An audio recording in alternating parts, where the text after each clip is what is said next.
जो चलते हैं मेंटल मैथ कक्षा 6 के अगले प्रश्न पर, अगले भाग पर। मैं हूं हरी सर और आप देख रहे हैं मेरा YouTube channel maths with Hari sir, special Hindi medium के बच्चों के लिए।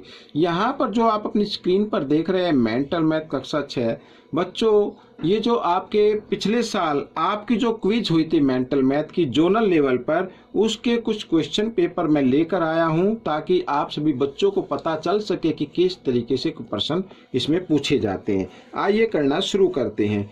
तो यहाँ पर बच्चों देखो, हाँ 15 प्रश्न नंबर 15 हम करने वाले हैं और यहाँ पर हल कर लेते हैं। देखो क्या लिखा है, 5/4 के समतुल्य ऐसी भिन्न बताओ जिसका अंश 20 हो। 5/4 के समतुल्य भिन्न, ठीक है ना, लाइक फ्रैक्शन बताना है जिसका अंश कितना हो 20 हो। यहाँ पर अंश कितना है 5, होना कितना चाहिए 20। अब बच्चों 5 के पहाड़े में 20 तो जरूर आता होगा, ठीक है ना। कितने पर आता है, 5 को अगर 4 से गुणा कर दें तो 20 आ जाएगा। तो उसी 4 से इस हर को भी गुणा करना है, 4 चौक कितना हो जाएगा 16। तो ये आपका उत्तर बन गया। अब यहाँ पर प्रश्न नंबर 16 लिखा है 157/8 को मिश्रित भिन्न में बदलो। अब मिश्रित भिन्न में बदलने के लिए मैंने आपको बताया कि अंश को हर से भाग दे देना है। अब यहाँ पर 8 एकम 8, ठीक है बच्चों, 15 में से 8 गए 7 और फिर ये नीचे 7 उतारा, 77 हो गया। अब 8 का पहाड़ा लेंगे, 8 नीम 72 होता है, ठीक है। तो यहाँ पर 7 में से 2 गए 5, तो आपके मिश्रित भिन्न बन गई 19 सही 5/8, ठीक है। ये इसको अंश बनाना है, ये हर बनाना है और ये पूर्ण संख्या में आ जाएगा। तो बच्चों ये प्रश्न भी आपका हल हो गया। अब प्रश्न नंबर 17 हम यहाँ पर देखते हैं। तो प्रश्न नंबर 17 में कहा है, यहाँ पर बच्चों देखिए कि इनमें से कौन सी संख्या सबसे बड़ी है। कौन सी संख्या सबसे बड़ी है, देखो सभी में दशमलव लगा, 0.70, ठीक है। इसमें क्या है 0.07, तो ये तो छोटी है, तो 0.07 ये भी छोटी है और 0.77। देखो यहाँ पर जो हमें अंतर देखना है वो इधर देखना है, कंपेयर जो करना है, तुलना जो करनी है। दशमलव के बाद 7 है फिर 0 है, इसमें दशमलव के बाद 7 है फिर 7 है, तो उसका मतलब ये बड़ी नंबर संख्या हो गई 0.77। ये आपका उत्तर बन गया, ठीक है। अब यहाँ पर प्रश्न नंबर 18 में लिखा है कि आपको क्या करना, घटाना है। और घटाने के लिए आपको क्या करना पड़ेगा, आपको लेना होगा लघुत्तम। 17 और 34 का लघुत्तम, जो हर होते हैं ना उनका लघुत्तम लेते हैं, तो 34 आएगा। अब 34 का मतलब है वो 17 के पहाड़े में भी है और 34 के पहाड़े में भी है, ठीक है ना।